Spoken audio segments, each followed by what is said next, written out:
Good morning, students of class 6. Again, I welcome to learning the last topic of the chapter 9 of the history. So, student इस topic में हम क्या पढ़ेंगे? Pilgrims. Pilgrims देखिए क्या होता है? तीर्थयात्री कि the quest of the pilgrims. Quest का मतलब देखिए कि तीर्थयात्रियों की जिज्ञासा. क्वेस्ट का मतलब होता है बच्चों कि हम ईगरली हम किसी चीज़ को जानना चाहते हैं तो हम उसे बोलते हैं quest. As trader journey to the distant land in carvas and ship, pilgrims often travel with them. आपने जब देखा होगा कि जैसे आज के समय पे जो लोग हैं, हम भी हमारे कभी कभी जो टेम्पल्स हैं उनमें विज़िट करने जाते हैं तो हमें क्या कहा जाता है, स्पेशली जब हम भगवान के दर्शन करने के लिए कहीं जाते हैं तो हमें तीर्थयात्री बोला जाता है. तीर्थयात्री को इंग्लिश में क्या बोलेंगे? पिलग्रिम्स बोलेंगे.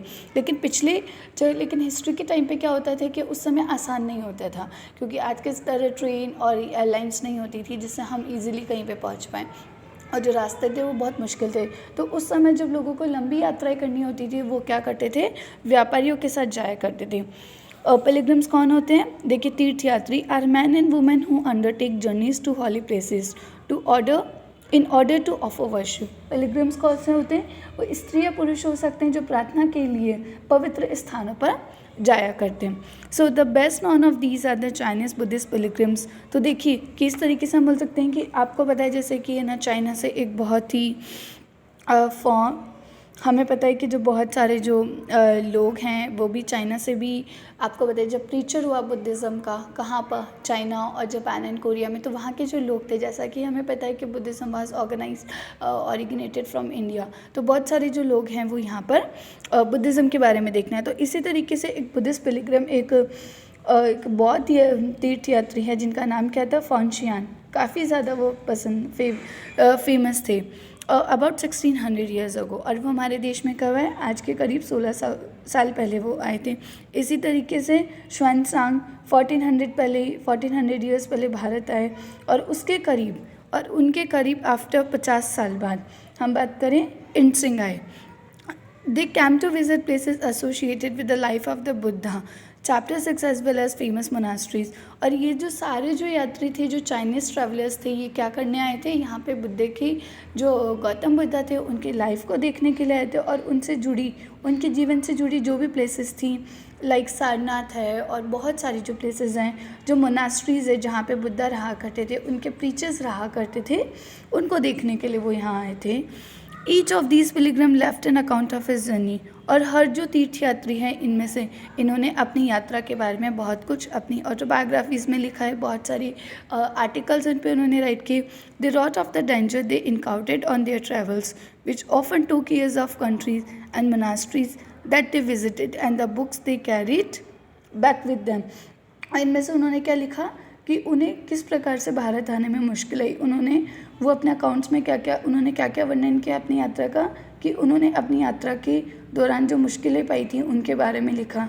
उन्होंने लगाया कि हमें इन यात्राओं को पूरा करने में काफ़ी वर्ष लग जाया करते थे. और उन्होंने जिन देशों और मठों को देखा उनके बारे में उन्होंने लिखा. और उन्होंने उन किताबों के बारे में भी लिखा जो वो इंडिया से लेकर गए थे.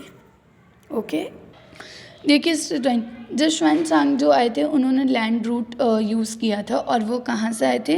वो took the land route back to the China through the north west and central Asia, carried back with the statues of the Buddha made of gold, silver and sandalwood, and over 600 years manuscript loaded on the back of 20 horses.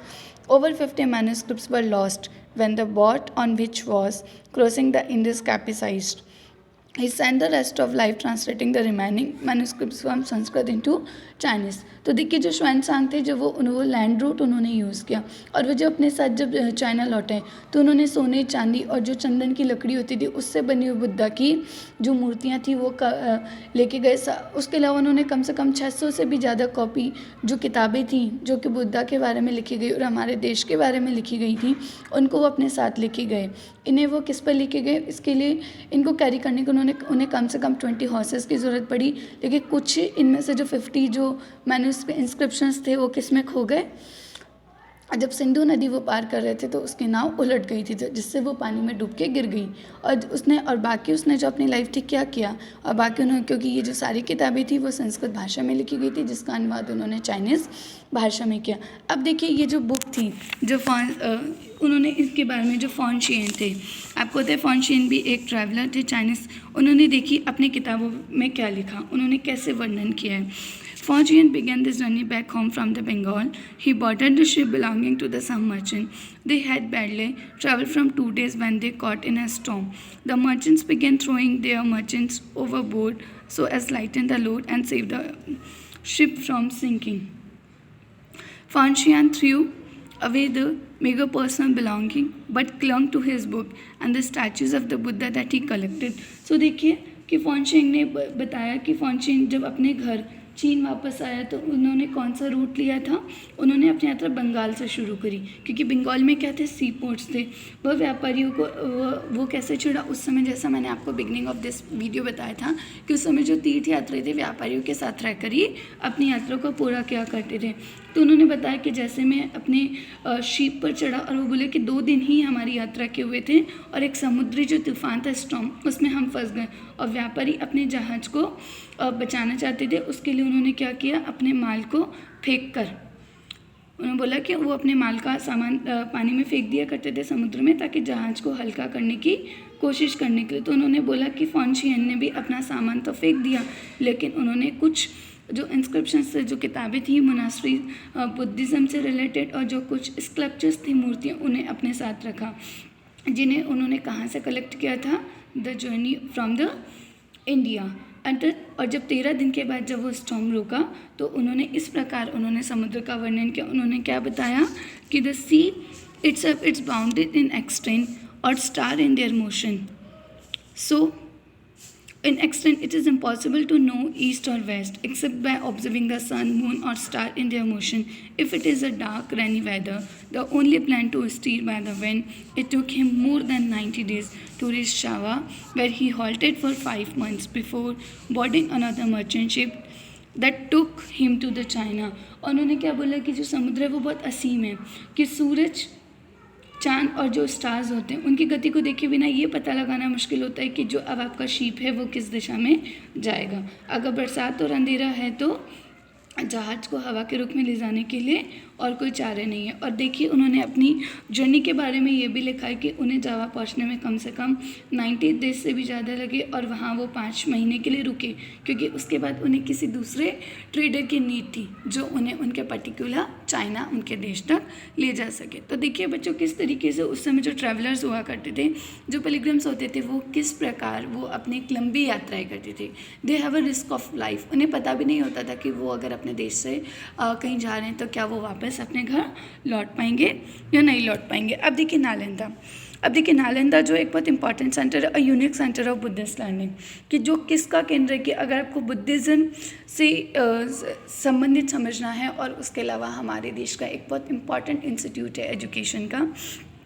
सो देखिए, अगर हम बात करते हैं श्वेनसांग और जो भी जो ट्रैवलर्स थे उस समय के जो प्रसिद्ध pilgrims spend time studying in Nalanda, इन सभी लोगों ने जितने समय वो भारत में रहे उन्होंने नालंदा में रहकर अपनी पढ़ाई की।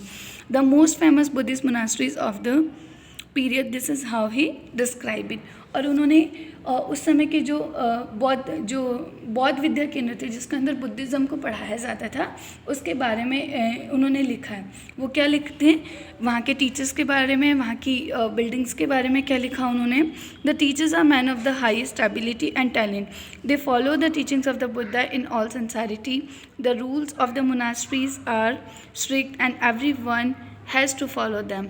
Discussions are held throughout the day, and the old and the young mutually help one another. Learned men from different cities come here to settle their doubts.